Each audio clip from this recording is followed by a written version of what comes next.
नमस्कार साथियों, आप सभी का केसी सामोदा यूट्यूब चैनल पर स्वागत है। आज के व्याख्यान में हम सोवियत संघ के दूसरे महानायक जोसेफ स्टालिन के बारे में बातचीत करने जा रहे हैं।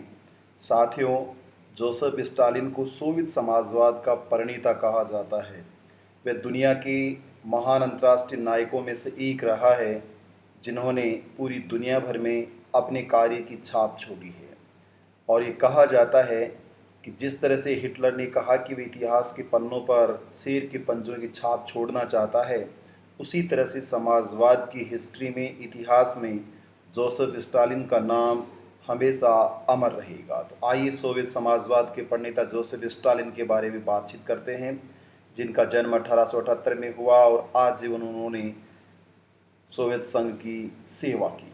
साथियों, सोवियत संघ के प्रणेता या सोवियत संघ के समाजवादी सिद्धांत के प्रणेता जोसेफ स्टालिन मूल रूप से सोवियत संघ के निवासी नहीं थे। अपितु जोसेफ स्टालिन का जन्म एक गरीब मोची परिवार में जॉर्जिया के गोरी नामक स्थान पर हुआ, जो कि रूसी साम्राज्य का एक हिस्सा था। साथियों, जोसेफ स्टालिन की मृत्यु मॉस्को में 5 मार्च 1953 को हुई। आपको जानकर आश्चर्य होगा कि जोसेफ स्टालिन का ओरिजिनल जो नाम जॉर्जियन लैंग्वेज में था, वह जोसेफ डिजुविस्ली था। साथियों, जोसेफ स्टालिन की जो माँ थी वह ये चाहती थी, उसकी माँ का ये सपना था कि जोसेफ स्टालिन एक क्रिश्चियन प्रीस्ट बने और वह उन लोगों को संदेश दे जो कि क्रिश्चियनिटी के फॉलोअर्स होते हैं, परंतु ऐसा संभव नहीं हुआ। जोसेफ स्टालिन अपने कद से छोटे थे परंतु गठीले बदन के थे। साथियों, उनके बाल काले थे और उनकी डरावनी आंखें और चेचक और चिकन पॉक्स की वजह से उनका चेहरा और भी भयानक था। जोसेफ स्टालिन शारीरिक रूप से कमज़ोर नहीं अपितु बहुत ही मजबूत व्यक्ति थे और उन्होंने सबसे पहले एक क्लर्क के रूप में कार्य किया और बाद में धीरे धीरे सोवियत संघ की बोल्शेविक ब्रांच से वो जुड़ गए और उन्होंने बोल्शेविक ब्रांच, जो दो ब्रांच है, मेंशेविक और बोल्शेविक ब्रांच थी। बोल्शेविक ब्रांच जो बहुसंख्यकों की ब्रांच थी, उसका लंबे समय तक नेतृत्व किया और इसी के साथ वो लेनिन के सबसे विश्वास पात्र लीडर भी थे। साथियों, 1902 से लेकर 1913 तक जोसेफ स्टालिन के द्वारा अनेक क्रांतिकारी गतिविधियों में भाग लिया गया और रूसी साम्राज्य के विरोध में भाग लेने के कारण उन्हें लगभग 7 बार जेल का सामना करना पड़ा। इसी के साथ जोसेफ स्टालिन, जब लेनिन ने सोवियत संघ की सत्ता संभाली और बोल्शेविक रिवॉल्यूशन के माध्यम से सोवियत संघ गणराज्य पर अपना शासन स्थापित किया, 1917 से लेकर 1923 तक वो लेनिन की नेतृत्व वाली सरकार में 2 बार मंत्री के पद पर भी कार्यरत रहे। जोसेफ स्टालिन, जिनका नाम ही समाजवाद के इतिहास में अपने आप में पर्याप्त है, वे लेनिन के सबसे विश्वसनीय अनुयायी और शिष्यों में से एक थे। यही कारण था कि जोसेफ स्टालिन को communist party of the Soviet union का जनरल सेक्रेटरी बनाया गया, महासचिव बनाया गया और वो आजीवन इसके महासचिव रहे। लेनिन की मृत्यु के 1 वर्ष पहले से लेकर 1953 तक आजीवन वो इस सोवियत संघ गणराज्य की पार्टी साम्यवादी दल के यूनियन के लीडर रहे। ये उनकी सबसे बड़ी पॉजिटिव चांस था उनके लिए सोवियत संघ गणराज्य रूस को नेतृत्व देने के लिए। साथियों, 1941 से लेकर 1953 तक वो सोवियत संघ गणराज्य के बड़े नेतृत्वकर्ता, एक प्रधानमंत्री के रूप में भी उन्होंने कार्य किया। सोवियत संघ को उन्होंने उस काल में, जिसको cold war in the world era कहा जाता है, उसमें एक नई भूमिका प्रदान की और हम ये कह सकते हैं कि न्यूक्लियर पावर उसे बनाया, ग्रेट वर्ल्ड पावर उसे बनाया। और जैसे सेकेंड वर्ल्ड वॉर के बाद जो यूरोपियन सुपर पावर थी, जिनका डिक्लाइन हो गया था, उस डिक्लाइन के रूप में यूरेशिया और एशिया यूरोप दोनों के रूप में उसने एक नवीन पोल पिलर को खड़ा किया, जिसे यूएसएसआर एंटी वर्सेस यूएसए के रूप में जाना जाता है। इंटरनेशनल रिलेशन में शीत युद्ध, जो कि एक साइकोलॉजिकल वार था, और इस मामले में स्टालिन की साइकोलॉजी बेटर थी। अगर उनके सिद्धांतों की बात करें तो स्टालिन का पहला सिद्धांत था बिलीफ इन कम्युनिज्म। वो साम्यवाद में विश्वास करते थे। साथियों, जब स्टालिन छोटा था तो छुप छुप कर कार्ल मार्क्स की रचनाओं को पढ़ता था। कार्ल मार्क्स एंजेल्स की जो कम्युनिज्म की विचारधारा थी, आरंभिक बिगिनिंग एरा में उसने इस कम्युनिज्म विचारधारा में विश्वास व्यक्त किया, परंतु इस कम्युनिज्म को उसने अपने हिसाब से बोल्ड कर दिया। यही कारण है कि मार्क्सिज्म, लेनिनिज्म और स्टालिनिज्म के नाम से तीन विचारधाराएं हमें देखने को मिलती हैं। मार्क्सिज्म, ओरिजिनल जो मार्क्स की आइडियोलॉजी थी उसे मार्क्सिज्म, मार्क्सवाद के नाम से जाना जाता है।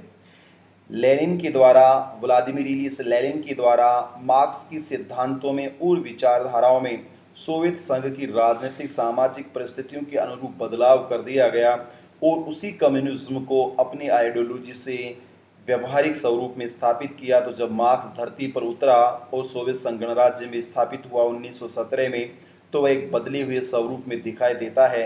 यही कारण है कि इसे उल्टा मार्क्सवाद भी कहा जाता है, opposite of Marxism that we can call the Leninism. तीसरा, स्टालिन। मार्क्स की विचारधारा को फॉलोवर्स लेनिन ने किया और लेनिन की विचारधारा को फॉलो स्टालिन ने किया, लेकिन सेम वैसा ही हुआ। जैसे मार्क्सिज्म आइडियोलॉजी को लागू करते समय लेनिन ने अपने विचारधारा के हिसाब से मार्क्सवाद को लागू किया, उसी तरह से स्टालिन ने लेनिन की मृत्यु के बाद और यहाँ तक कि जिंदा रहते हुए ही सोवियत संघ की पार्टी में एक नया वर्चस्व स्थापित कर दिया था। लेनिन ने इसका खुलासा भी किया, परंतु स्टालिन की किस्मत ने उसका साथ दिया और वह पीछे नहीं हट पाया या आगे बढ़ गया। तो स्टालिन ने अपनी आइडियोलॉजी से मार्क्सवाद और लेनिनवाद को लागू किया, इसीलिए इसे स्टालिनवाद या स्टालिनिज्म के नाम से जाना जाता है। स्टालिन उनका मूल नाम नहीं था, अपितु स्टाल रशियन वर्ड और स्टील जिसको कहा जाता है मजबूती वाला वाद, स्टालिनिज्म के नाम से इसको जाना जाता है। साथियों, तीसरा उनका महत्वपूर्ण विचार था जिसको आप राजकीय समाजवाद कह सकते हो, स्टेटिज्म सोशलिज्म, राज्य के माध्यम से समाजवाद की स्थापना। स्टालिन का सबसे बड़ा विश्वास था कि जो भी समाजवाद है उस समाजवाद को राज्य ही स्थापित कर सकता है। मार्क्स की नज़र में राज्य होना नहीं चाहिए। लेनिन ने राज्य का समर्थन किया और स्टालिन कहता है कि जो डिक्टेटरशिप ऑफ प्रोलेटारिएट क्लास थी वो कंटिन्यू होनी चाहिए। जो सर्वहारा वर्ग है उसकी तानाशाही, राज्य की रूप की तानाशाही, जो fifth stage of Karl Marx जिसको कहा जाता है, वह स्टेज कंटिन्यू रहनी चाहिए, उसका अंत नहीं होना चाहिए। इसी के साथ स्टालिन का ये विश्वास था कि दुनिया भर के समाजवाद की बात नहीं जो कार्ल मार्क्स ने कही है, वर्कर्स जो उसने यूनाइट की बात कही है और वर्ल्ड वर्कर्स, दुनिया के मजदूर एक हो जाओ, यहाँ स्टालिन ने कहा है नहीं, केवल समाजवाद, एक देश में समाजवाद, सोशलिज्म इन ओनली यूएसएसआर, ये उसका स्लोगन था, एक देश में समाजवाद। वह सोवियत संघ में उस समाजवाद को स्थापित करना चाहता था, दूसरे देशों के लिए कार्य करने की नीति उसकी नहीं थी। चौथा जो स्टालिन का सबसे महत्वपूर्ण विचार था जो कि कार्ल मार्क्स और लेनिन के अपोजिट था, वह था ब्यूरोक्रेटिक सेंट्रलिज्म। न केवल डेमोक्रेटिक सेंट्रलिज्म की बात लेनिन ने की है और मार्क्स उस सेंट्रलिज्म चाहता है, परंतु यहाँ उन दोनों के ही आगे एक नई स्टेप स्टालिन ने फॉलो की जिसे कहा जाता है ब्यूरोक्रेटिक सेंट्रलिज्म। नौकरशाही का केंद्रीकरण किया जाए और सेना के माध्यम से, नौकरशाही के माध्यम से ब्यूरोक्रेसी को ताकतवर बनाया जाए, पावरफुल किया जाए और सोशलिज्म की पॉलिसी को एग्जीक्यूट किया जाए। इसको हम कह सकते हैं एक तरह से dictatorship of the bureaucracy in USSR under the leadership of Joseph Stalin. Joseph Stalin के नेतृत्व में नौकरशाही की जो तानाशाही व्यवस्था थी या मार्क्स की जो पांचवी व्यवस्था थी, डिक्टेटरशिप ऑफ प्रोलेटारिएट क्लास, उसको पूरी तरह से उसने लागू किया। उसका सबसे बड़ा जो जोर था वह इकोनॉमिक डेवलपमेंट पर था। ये मार्क्स के विचार से कि इकोनॉमिक पावर ही तमाम तरह की पावर्स का बेस होती है, तो उसने इकोनॉमिक पावर पर सबसे ज़्यादा ध्यान दिया, डेवलपमेंट पर सबसे ज़्यादा ध्यान दिया। प्लानिंग, आपने इकोनॉमिक ग्रोथ के जो प्लान उसने चलाए, उसी यूएसएसआर की पॉलिसी को हमने पंडित जवाहरलाल नेहरू ने मिक्स्ड इकोनॉमी इन इंडिया के रूप में डिज़ाइन किया, पंचवर्षीय योजनाएं, 5 ईयर प्लान बनाए, जो मोदी गवर्नमेंट ने आने के बाद उसको डिस्ट्रॉय कर दिया है। तो आर्थिक विकास का जो राज्य के माध्यम से योगदान देना चाहिए या स्टेट का इंटरफेयर होना चाहिए, उस पॉलिसी में स्टालिन विश्वास करता था। उसी नीति को नेहरू ने काफ़ी हद तक अपनाया था, परंतु उसके बाद वह धीरे धीरे डिक्लाइन कर गई। तो रूस को आगे बढ़ना, सुपर पावर के रूप में स्थापित करना, इसमें स्टालिन का सबसे बड़ा योगदान रहा था और इसी बलबूते पर वह यूनाइटेड स्टेट अमेरिका को कोल्ड वार के समय टक्कर या साइकोलॉजिकल चैलेंज दे पाया था। साथियों, पांचवा विचार है mobilisation of society. Joseph Stalin ये विश्वास करता था कि अपने देश का जो समाज है वो श्रेष्ठ समाज होता है। जैसे एक देश एक भारत और श्रेष्ठ भारत की बात है, वैसे ही यहाँ पर जोसेफ स्टालिन एक देश में समाजवाद के माध्यम से एक देश का समाज और सोवियत संघ का समाज, उसको वह एक करना चाहता था, उस समाज को सशक्त बनाना चाहता था नेशनलिज्म के नाम पर।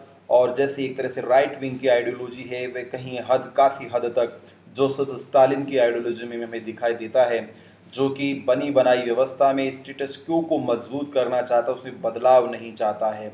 जो कम्युनिस्ट पार्टी उसको इतने ज़्यादा उसने प्रभावी बनाया कि उसके सामने दूसरे दल का अस्तित्व ही नहीं था और दूसरा दल हो ही नहीं सकता, यानी एक ही party, one party in one country, like one party BJP party in India. Bharat में केवल भारतीय जनता पार्टी होनी चाहिए और अन्य दल होना ही नहीं चाहिए, उनका विनाश कर दिया जाए। ऐसे ही यहाँ कम्युनिज्म और कम्युनिस्ट पार्टी को छोड़कर जोसेफ स्टालिन चाहता था कि सबको नष्ट कर दिया जाए, और ये उसने किया भी। इसी कारण से यूएसएसआर में कम्युनिज्म बहुत ज़्यादा स्ट्रेंथन की पोजीशन में पहुंच गया। साथियों, इसके साथ ही वो पैट्रियटिज्म और नेशनलिज्म को बहुत ज़्यादा बढ़ावा दे रहा था। रशियन नेशनलिज्म के नाम से इसको जाना जाता है। उसका मानना था कि रूस में अगर किसी को रहना है, रूस में कोई रहता है तो उसे केवल रूस के प्रति ही राष्ट्रभक्ति दिखानी चाहिए, इंडिविजुअलिज्म नहीं दिखाना चाहिए। उसके समाज के प्रति डेडिकेटेड होना चाहिए, या हम कह सकते हैं हेगेलियन फिलोसॉफी को लागू किया कि सब कुछ राज्य का है, सब कुछ राज्य के भीतर है, राज्य के बाहर कुछ भी नहीं है। आप सब लोगों को राज्य के लिए अगर मरने की आवश्यकता पड़े तो सबको मर जाना चाहिए। आपके जीवन के अधिकार का कोई मूल्य नहीं है यदि आप राज्य के लिए काम नहीं करते हो। तो ये रशियन नेशनलिज्म या एक्सट्रीम नेशनलिज्म को स्टालिन ने लागू किया। निसंदेह डेमोक्रेसी इसका दूर तक वास्ता नहीं है, परंतु यूएसएसआर को मजबूती देने में, पावरफुल पोजीशन देने में जोसेफ स्टालिन हमेशा के लिए अमर हो गई। तो ये था साथियों जोसेफ स्टालिन का समाजवाद का विचार, राजनीतिक चिंतन और आर्थिक चिंतन, जिसको हम कह सकते हैं विशेष रूप से जो पैट्रियार्की है उसका समर्थन करना, नेशनलिज्म का समर्थन करना, सोशलिज्म का समर्थन करना, और विशेष रूप से सोवियत संघ गणराज्य या एक देश में समाजवाद का समर्थन करना। तो जोसेफ स्टालिन आपको कैसा लगा, जरूर कमेंट बॉक्स में लिखकर बताइए कि जोसेफ स्टालिन का जो व्यक्तित्व और जिस तरह से उसने यूएसएसआर को मजबूती दी, क्या वास्तव में वह एक अच्छी नीति थी। Thanks to all.